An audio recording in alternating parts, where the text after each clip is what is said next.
Hey everybody, Mark Adam here from the WPG magazine. I am sitting with Brennan Hakes from the Liabilities bands. Brennan, welcome to the program. Hello. Joining me from the comfort of your home. We're socially distancing, so I'm not doing any interviews one-on-one. Sitting in the same space. Got to be at least 6 feet away. I don't know where you live in the city, but it's more than 6 feet from me. So, Imagine so. yeah. Anyway, very relaxed atmosphere here at the WPG. We just want to know your band. We want to get to know who you are as a group.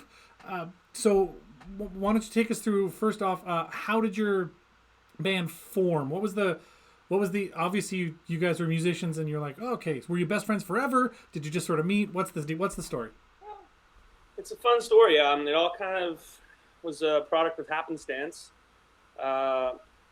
Two founding members, I will say, are Will Corey and Jesse Joyle. They're just two good friends growing up in St. Norbert, and they always wanted to have a band, always doing talent shows and stuff like that when they were younger. Caleb and myself are the same way, kind of playing around with kids at school. And just after high school for myself, the way it had all played out was our drummer Caleb Cormy started dating Will's sister. And Will took him in with open arms, became good friends with him, and they kind of made this little three-piece band, but they didn't have a singer yet. I was good friends with Eve, Will's sister, and she kind of put my name forward, be like, hey, Brennan's a cool guy, and he can sing. Maybe you guys try it out. And we kind of organized a little jam session one day in the basement of a church we had free access to. It went all right, I guess. We weren't, professional musicians by any standard, but we became really good friends throughout that summer and would sort of play a couple songs, write a couple songs.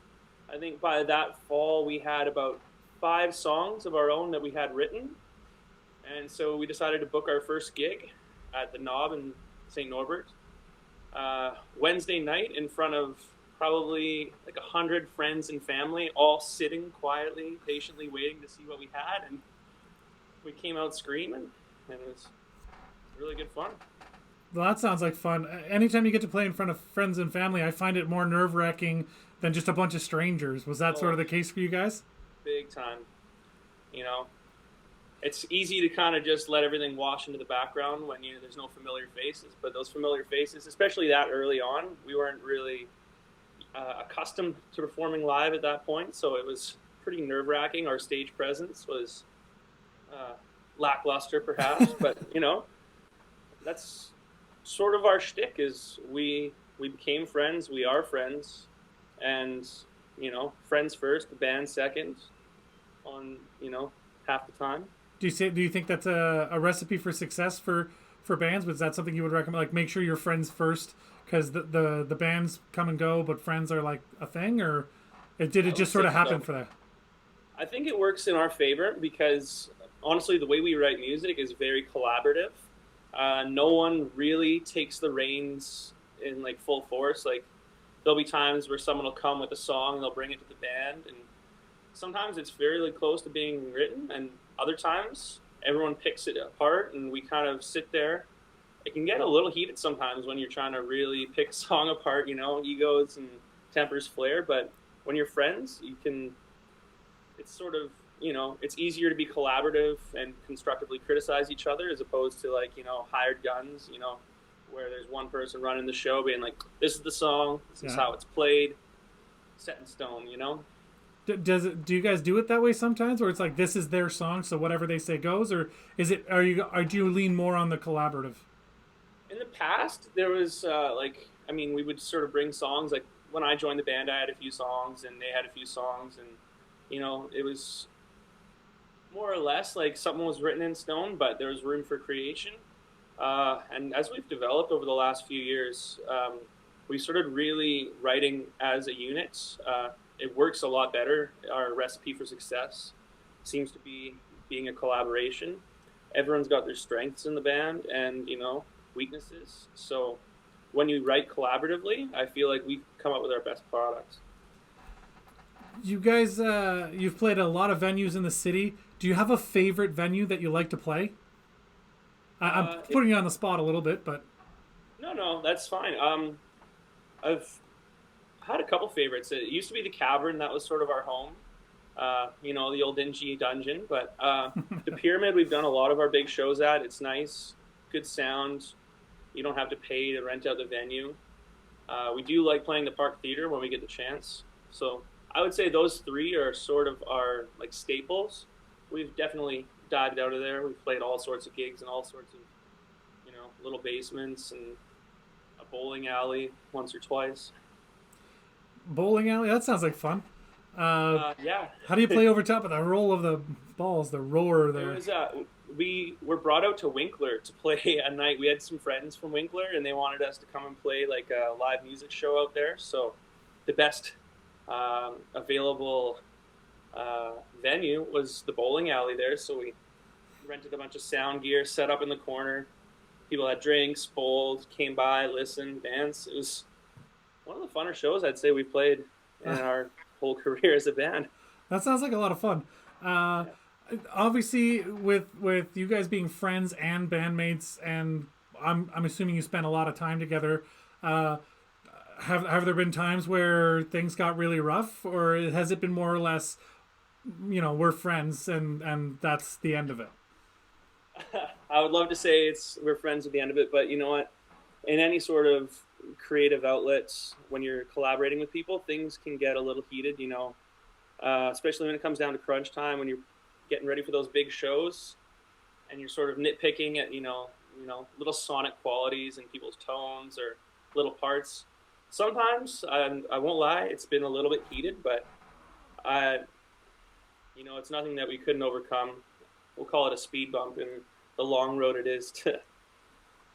Speed bumps are to be expected, I suppose, and no matter what you're doing.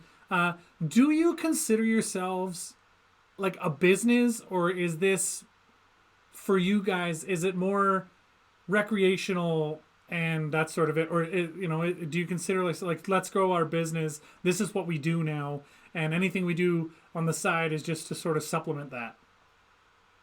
No, I wouldn't say we are business. We definitely take it seriously, but none of us make money out of the band, actually. Whenever we play shows, it pools into, we call it the band fund. And essentially it goes to paying for recording, gear that we need, stuff like that. We recently actually just paid 10 grand out of our own pocket to record this album that we're about to release. So, you can't really take a cut if you want to have money to go to the studio like that. That makes sense. Do you, when you release this, were you planning a CD release party, an album release party? We had everything in talks. Basically, we had a bunch of gigs set up before this pandemic, and sort of the idea was we would release a song here and there prior to big shows, kind of get the buzz going, and then once we felt like we were ready to kind of drop the whole thing on everyone, we would do a big, album release party, which we've done in the past, and it always goes well. But so I suppose then I suppose COVID-19 has thrown a giant monkey wrench into those plans and any shows and stuff you have coming up. How many shows have you had to cancel so far as a result of the stay-at-home order? The band itself, I think we've had 3 shows canceled, maybe 4. I mean, some of them aren't, necessarily, completely written off, although, as logic would tell, it's fairly likely that there will be no shows in the immediate future. And then, various little side gigs, we're missing out on tons of gigs. How are you adapting in the meantime? Are you doing any live streaming? Is that a plan? Are you also, before we get into that, are you separated from each other, or are you isolated together? We are isolated apart from each other.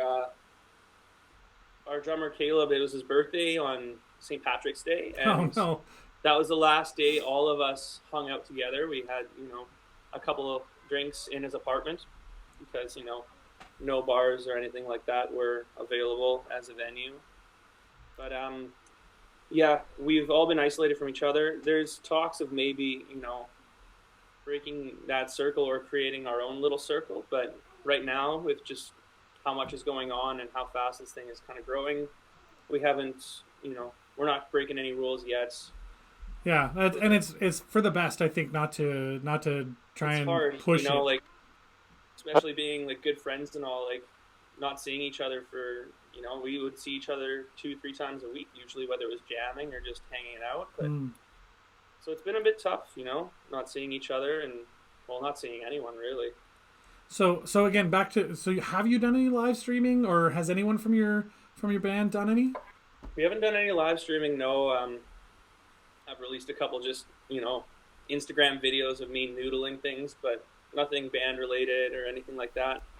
We have had, the luck of, we finished recording a music video prior to this pandemic, and we've managed to release it out on, YouTube, and it's out on Facebook and stuff like that. So at least, people know we're still here. We're trying to still be relevant, and we're hoping to come back with a vengeance. And your day job, so to speak, you're laid off from that as well, right? I'm laid off. Yes, correct. Yeah. Is everyone in the band laid off, or? No, I'm the only one officially laid off. One is kind of got very minor part-time work, and the other two are actually really busy. They don't work with lots of people. It's more just isolated sort of things on their own. So they're both really busy. But myself, I am nothing but free time. that's I as a guy who's been laid off myself. I'm climbing the walls basically. So I feel you there. It's tough. So have you guys discussed, or do you know what your plans are post stay-at-home order? Once that's lifted, is the plan to get out and play as many shows as you can, or is it just to sort of relax and focus on the album release? What are you doing going forward as the Liabilities? Well, our big plan is we're going to release this album, try and push that, play some shows, and then honestly, it's back to writing for us. We've been waiting for this album for a little longer than we wanted to, and it's time to keep moving forward, because if you're not writing new music and expanding yourself to as best you can, and you kind of get stagnant and lost in just sort of the mundane. So we've actually been using this time fairly well to set up our online presence, something we were lacking in the past, setting up accounts and things like that to get digital media out to people. And then once we come back now, yeah, it's been nice to lay down some of that tedious groundwork that is being a modern band in the digital world. Yeah, you gotta be self-promoting all the time almost. Yeah, it's something we gotta work on. But and then come out of this, play shows, start playing together again, practicing, having fun, hanging out. Are you what's your take on the music scene as a whole in Winnipeg? It's famous for being this huge thing. Do you think it lives up to that, first of all? I do. I think it's one of those places where there's so much hidden talent, and you could wander into a bar on like a Thursday night and find just really good music, and everyone's fairly casual about it. There is like the phenoms that come out of the city that go and make big names for themselves, but even the pool of musicians, like, I've developed a big friend group of musicians just being around the scene, and there's unbelievable players all over that would be great players in any other city they go, but we're just a happy community here, and everyone seems to just whether or not they're doing it professionally anymore, are still out playing, going to jam nights, things like that. And it's really nice to see like the big pool of talent we have in this city. Yeah, it's great. I'd love to see more of it. Some of it's a little harder to find. Like you said, you just randomly walk into a bar and holy crap, who's this guy? And where was this advertised? Like how do I get to see this again? So I'm excited that the music scene is really finding itself in a lot of good places. You guys setting up your social media accounts, a lot of other bands doing live streams, making sure that music scene doesn't go away, that it stays right where it needs to be in the forefront. So absolutely. Well, I really appreciate you talking to me. I'm excited to see the Liabilities play again. I've seen you guys a couple of times. You guys are awesome. Big fan. So I'm glad to have you on the WPG Magazine's feature list, especially one of the first out of the gate when we launch. So again, Brennan, thanks so much for sitting with me. No, it's my pleasure. Thank you. Awesome. And we'll see everyone else. I don't know who we got next coming, but we'll see on the online. Yeah, and hopefully, we'll see each other out sooner than later. No, you don't mean the real world. Oh my God. That'll be amazing. Scary place. Thanks again.